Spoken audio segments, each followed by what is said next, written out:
Hello दोस्तों, आज हम पढ़ेंगे भूगोल यानी ज्योग्राफी, जो टीजीटी, पीजीटी और जीआईसी लेक्चरर के लिए मोस्ट इम्पॉर्टेंट क्लास होगी।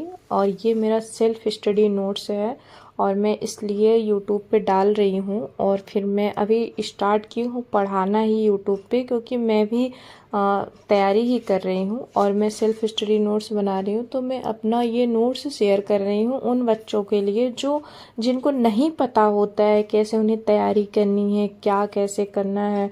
और बहुत सारे लोगों के पास तो इनकम की भी प्रॉब्लम होती है, वो कोर्स नहीं खरीद सकते।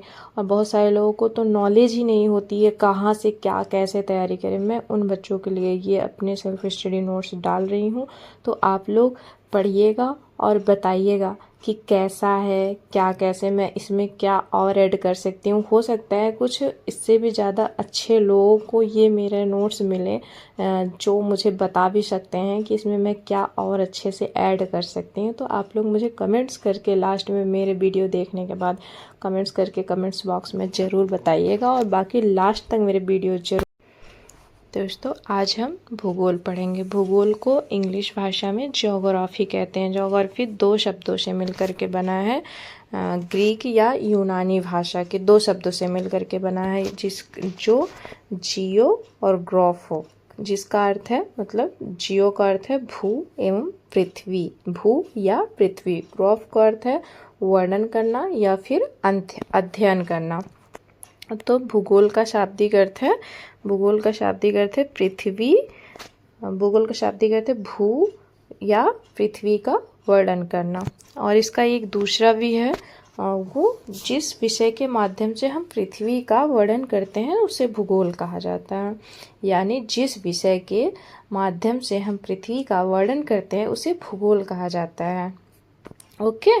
उसके बाद है परिभाषाएं। शब्दकोश के अनुसार मैंने एक परिभाषा ऐड किया है, जो आप लोग देख सकते हैं। शब्दकोश के अनुसार भूगोल पृथ्वी तल एवं पृथ्वी पर रहने वाले निवासियों का विज्ञान है।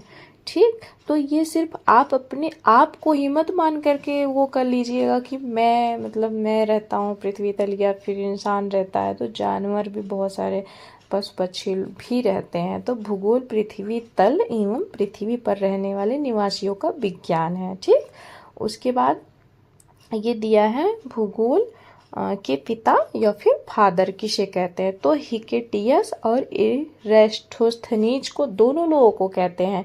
वैसे आप लोगों के लिए ये अच्छा होगा कि जब एग्जाम में आए अगर ये दोनों ऑप्शन में हो तो आप लोग फर्स्ट वरीयता हिकेटियस को दीजिएगा, अगर हिकेटियस ना रहे तो इरेस्टोस्थनीज को दीजिएगा। ठीक, उसके बाद है ऐतिहासिक भूगोल का पिता किसे कहते हैं। ऐतिहासिक भूगोल का पिता हेरोडोटस को कहते हैं।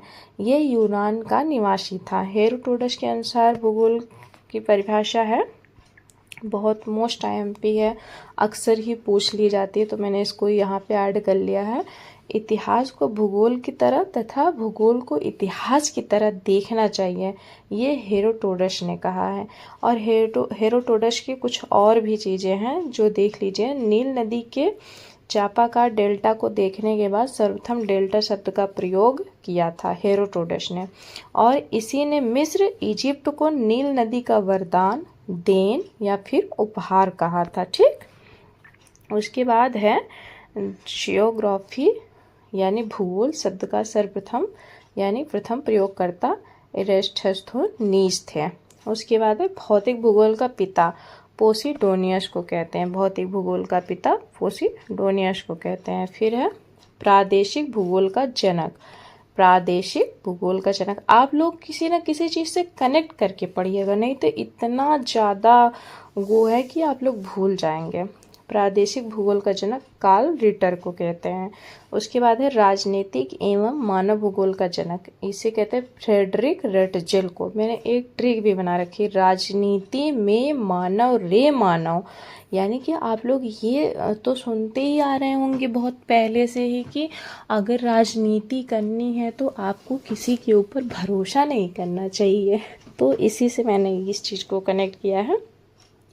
जैसे होता नहीं, ऐसे होता है, लोग कहते हैं, कहावत होती है, अरे राजनीति कर रहे हैं, सर पे हाथ रख लेते हैं। तो राजनीति और मानव भूगोल का जनक फ्रेडरिक रेट जेल हैं तो उसके अकॉर्डिंग मैंने ट्रिक बनाया। राजनीति में मानव रे मानव, तो रे से रेट जेल हो जाएगा, तो आप लोग इस बात का ध्यान रखिएगा, राजनीति में मानव रे मानव। ठीक, उसके बाद है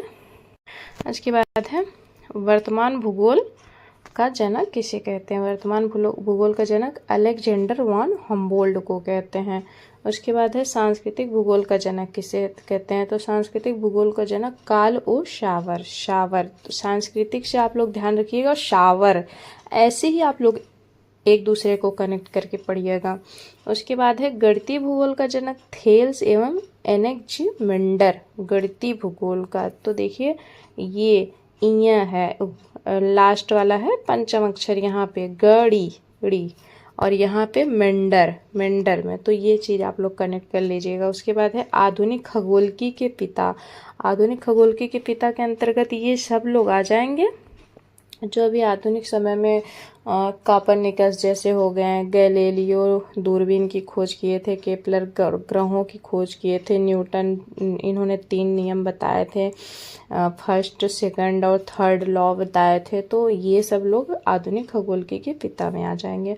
और कुछ नोट पॉइंट्स भी हैं, जैसे कि मुझे जो बहुत ज़्यादा सही लगता है तो मैं उसे नोट्स पॉइंट्स में डाल करके लिख लेती हूँ। जैसे कि है यूनानी खगोलशास्त्री एवं भूगोलविदों ने खगोलकी एवं भूगोल में उल्लेखनीय कार्य किया, और इसमें बस केवल यूनानी ही नहीं, रोमन भी ऐड हो सकते हैं, कार्य किया। यही कारण है कि भूगोल या खगोलकी में 600 BC से 300 AD के मध्य के काल को स्वर्णिम काल कहा जाता है या स्वर्णिम युग कहा जाता है। आ जाता है कभी कभी पेपर में, तो आप लोग इस बात का ध्यान रखिएगा। ठीक, उसके बाद है यूनानी भूगोलविद्ता के अंतर्गत कौन कौन आते हैं। ठीक, हेरोडोटस, हिकेटियस, इरेस्टोस्थनीज, अरस्तु, प्लेटो, सॉरी यहाँ पे टॉलमी को मैंने ऐड कर दिया था तो ये रोमन है।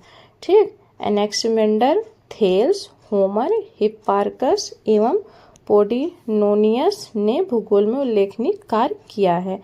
इन भूगोलवेत्ताओं का भू आकृति एवं जलवायु विज्ञान एवं समुद्र विज्ञान में भी उल्लेखनीय योगदान रहा है। ऐसा नहीं है कि बस केवल ऐसी ही मतलब इसी में यूनानी भूगोलवेत्ता का वो रहा, इनका भू आकृति विज्ञान, जलवायु में भी, समुद्र में भी इनका योगदान रहा है।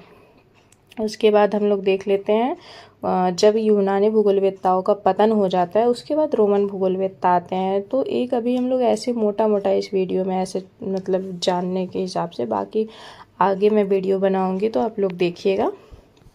यूनानी के पतन के बाद रोमन भूगोलवेत्ताओं जो थे उनका कार्य मतलब उन्होंने उल्लेखनीय कार्य किया। तो रोमन भूगोलवेत्ता थे 4, यस ट्रिपल पी, आप लोग ऐसे ध्यान रखिएगा, यस से स्ट्रैबो, पी से प्लिनी, टॉलमी, उसके बाद पंपानियस, मेला।